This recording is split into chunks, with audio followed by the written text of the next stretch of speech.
Good morning, Warsaw. Today is Friday, 29th September. It will be slightly cloudy with highs of 9 degrees Celsius or 48 degrees Fahrenheit for our American listeners. Sunrise will be at 6:49 a.m. and sunset at 6:35 p.m. We are on the 16th day of the Warsaw Uprising, and more people are being sent to concentration camps, but this time it is Stutthof. Yes, Philippe, you're right. The more civilians are being sent to concentration camps, especially Stutthof. But before we get to that, I want to make 2 points, 2 very brief points. One, the attacks have intensified in Żoliborz, and at 5 a.m. on this day in the morning, there is an attack that lasts about half an hour. It is fire. Well, it's basically artillery that's being directed at civilian positions, not insurgent positions. So we're still seeing this repetitive thing that it's not just the insurgents that are being targeted, also the civilians. So all of this rubbish that Van den Bach keeps repeating to make himself look like the good person it's absolute rubbish. But the other thing is that then after these air attacks and after these artillery attacks, a ground attack begins by the Germans. The 19th Panzer Division basically starts attacking the Żoliborz district, the district in the north. So under strong enemy pressure, the insurgents withdraw from the Opel factory. I've spoken about the Opel factory before, up in the north, and they try to repel the attacks on one of the monasteries as well. But at 7 p.m, after another air bombing and another load of artillery fire, they had to abandon the monastery. It wasn't possible to hold. The Germans are throwing everything they can at the insurgents at this point. Again, I'm going to reiterate this, and I keep saying this over and over again, but they've taken Wola, they've taken the Old Town, they've taken Powiśle, Sadyba, Czerniaków, Mokotów, and now they're concentrating on the Żoliborz district and the Śródmieście district. And some of the areas are still being held in the Żoliborz district, and at night they're managing to regroup themselves. But we all very well know we're on day 60. We have more or less properly 2 days worth of fighting left, because the third day is going to be the capitulation day, and we only have 4 episodes left of this podcast, because the last being our context and kind of wrapping up of the series. But we very well know Żoliborz is going to be the next one to fall. But there is something I haven't spoken about in a long time, and that's the Kampinos Group, the group that are based in the forest, in the Kampinos forest, up in the northwestern part of Warsaw, or just outside of Warsaw. But this action here, it begins on the 27th of September, and I'm kind of going to go through this a little bit, because it's today's the important part, but to be able to understand it, we have to go through a little bit of context. So on the 27th of September, the German forces have decided that they're going to attack the Kampinos forest in 2 groups. They split in half with about 6,000 soldiers that were supported by tanks and air support. So the insurgents then began to retreat on the 27th of September. They march approximately about 15 kilometres in a day, and then more on the 2nd. This retreat is composed of infantry soldiers, cavalrymen, and about 350 wagons of supplies and food and weapons and things like that. And then before midnight on the 28th, so the following day, one of the sections of the Kampinos Group, they had to engage with German forces to break through the line, because the Germans are now trying to surround the insurgents from this area. But the worst thing about this is now the Germans know exactly what way these insurgents are heading. They're heading south. They're heading south literally around Warsaw, and they're trying to reach one of the villages, one of the smaller towns, which is south of Radom. Radom, which is, best way to describe it is, it's in between Warsaw and Kraków, sort of ish, in that sort of direction, basically. By this point, the Germans have formed an additional unit, which composed of another battalion, 2 companies of armoured cars, a tank platoon, and this is all happening as the insurgents reach Budy Jasina. All in all, there's another 2,000 soldiers added. An armoured train is also added to all of this, 40 armoured cars, and approximately about 5 tanks, give or take, and the Kampinos Group are weak. They're weak at this point. They've been dispersed because they've been engaging in skirmishes, and they've only got 1,200 soldiers left. Talking about that, they're going up against 6,000 plus 2, that's 8,000 soldiers, German soldiers, who have artillery, who have air support, who have superior weapons, and who have, I would say, an unlimited, within reason, unlimited amount of ammo. So the insurgents are severely outnumbered. It's on this day, in the early hours, that the insurgents face German units while entering Budy Jasina. And those Germans very quickly surrendered. And for unexplained reasons, the commander of the Kampinos Group, he decided to interrupt this march. Even though they've captured these Germans, there is some positivity here. But he interrupts this march and he orders the insurgents to arrest. Now, this turns out to be incredibly disastrous. It is most likely because they were so exhausted but had been marching for 2 days. This column of soldiers is a few kilometres long and they're more or less dispersed. They're not all together. They're not all gathered together. It was a foggy morning. Well, the early hours are foggy. And just before 8 a.m, the sun comes out and a German plane spots the group of insurgents. So now the Germans know exactly where they are. Then German armoured cars appear from a different village and they start firing towards the group's supply wagons. 5 wagons are destroyed and straight away soldiers got killed and there's more wounded. Then the Germans decide to take advantageous positions, defensive positions, and at approximately 11 a.m, the Kampinos Group, the commander, decides that he's going to pick up this kilometre-long march and march away. This is when the Germans begin to start shelling the column. They are under heavy machine gun fire and the insurgents are pushing forward. The Germans could not continue this attack, so they began to retreat behind the train tracks that the insurgents had crossed. Then come the big guns. I have mentioned it already, and in comes an armoured train, and it opens fire with mortars and more machine guns. These insurgents are completely and utterly in a total mess. The insurgents had a mortar. It was destroyed after firing 3 shots. That mortar, no way was it going to go against the panzer train. No way. Even though the Germans had retreated at this point, they have now returned to their previous positions. They have a panzer train. They're supporting the armoured train with machine gun fire. And the insurgents have no cover at this point. Then arrive more tanks and a second armoured train. And inside the second armoured train was more German infantry. Now we've got air attacks. They're firing at the insurgents too. This fight went on all day till the early hours of the evening. And under the cover of darkness, the insurgents tried to break through. These insurgents had no communication with each other. They're scattered everywhere. Commanders are trying to break out. Small units are trying to get into the forest. This was an absolute disaster. It was a complete disaster. It was the largest partisan battle on this side of the River Vistula. So about 250 insurgents died, 300 are wounded, 200 are taken prisoner. The commander who ordered the rest earlier in the day, he is killed.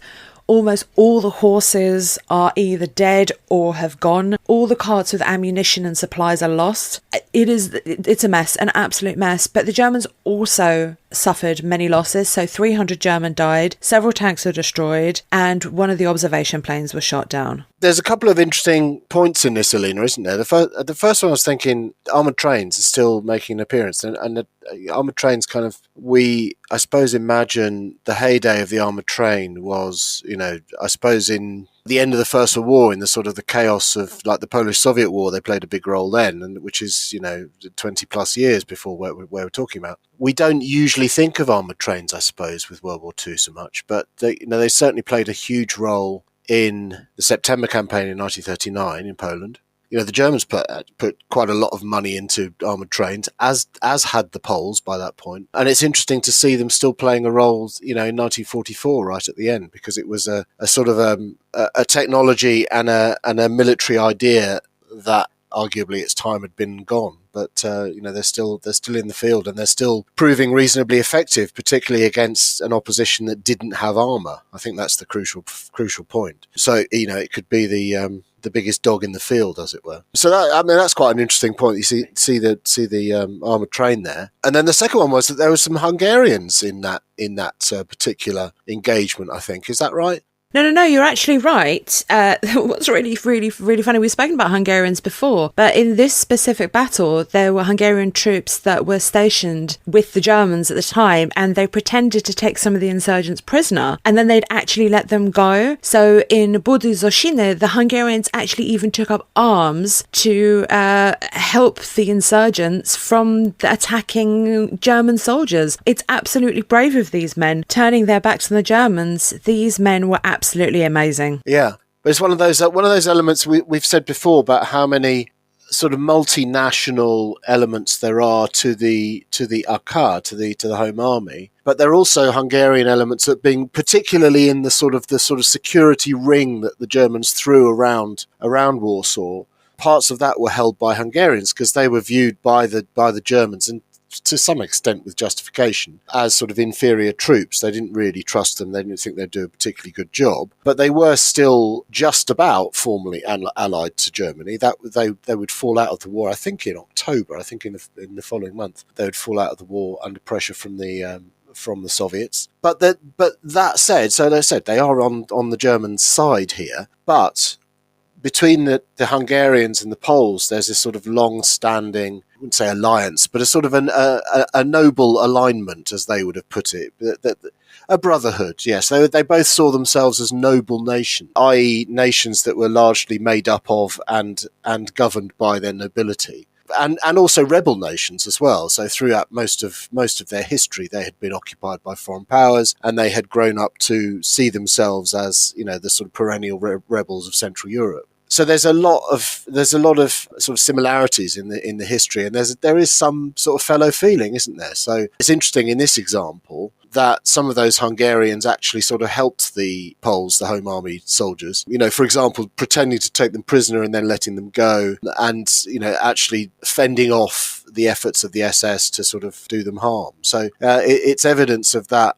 First of all, of the complexity still. If we think of this as just Germans against Poles, it's rather simplistic. And secondly, it's evidence of that sort of that noble alliance rearing its head again. So at the beginning, Philip spilt the beans that there are more people being sent to Stutthof today. And I'm going to let Claire tell us all about that. Claire, where are we with these civilians that are being sent there? Alina, earlier on you mentioned some of these armoured trains that are moving out between Pruszków and some of the concentration and enforced labour camps. And that ties in with something else that's happening today. And we talked about Pruszków quite a bit earlier. That was the main transit camp, an old railway repair site. And the civilians coming out of the Warsaw Uprising earlier on were told, they were enticed out with promises of food, water and medical supplies, told they'd be treated with, dignity and resettled elsewhere. And of course, we found that the reality was very different. Most of these people are being sent off for forced labour. Some are also sent from concentration camps from the start. But now, 2 months into the uprising, those people are facing even worse treatment because everyone now who's still in Warsaw is either considered to be an insurgent or certainly supportive of the uprising. So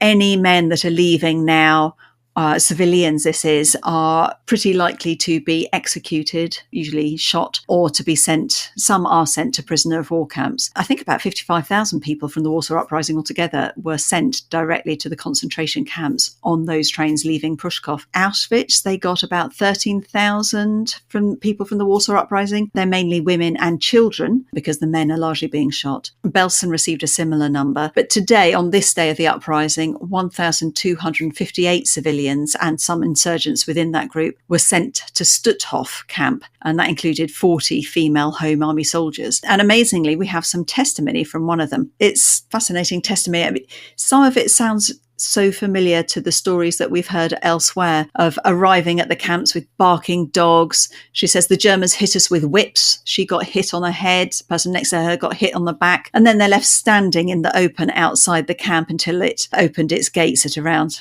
6 a.m. And they're ushered in, kept in a brick building. Girls, the women there, they're sleeping on and under the table, she says. And they're kept there until around Christmas 1944. So couple of months. The men in the camp, they do manage to steal some food, bread from the SS kitchen, also some cigarettes, and get it to the women, but that stops pretty quickly when they're discovered and the Germans, clamp down on everything. So that's what's happening to them. I finished a few of these podcasts on a quote from Erich von den Bach, the leader of the SS in Warsaw, and as we've heard before, he's quite effusive in his own diary regarding the rising and his own morality, for example. I put that word in inverted commas. But there's an interesting quote here which sort of very much betrays his own sense of his own significance in events. He says, "These days I am entering history. I'm so proud and so happy thinking about my sons. I negotiate on the basis of a general power of attorney with the Poles, who in turn receive instructions from London. So quite big politics. This morning at 7 o'clock there was a delegation at my place again, and in the afternoon there will be another. In the meantime this morning an attack on Jolly Bush began, to give the necessary pressure, he said, to the negotiations. But he's very clearly putting himself very much at the centre of his own narrative and of the wider history. These days I am entering history. I like that line. It's to me, it's the point where he says, I'm so proud and so happy thinking about my sons. And I've just been speaking about families being deported on armoured trains, being sent, also in basic trucks as well, being sent to the concentration camps, and that includes the children of civilians in Warsaw. But to that, it betrays the mindset that this is this to them is an existential struggle. He's thinking about his sons, and their position in the world. So there's kind of a grim logic to that comment. Thank you so much, everyone, for joining us for day 60. Please join us tomorrow for day 61. We have only 4 more episodes left as of tomorrow. Thank you so much for supporting us. And remember, go and like us on your favourite listening platforms so we can be seen by more people. Thank you so much, everyone.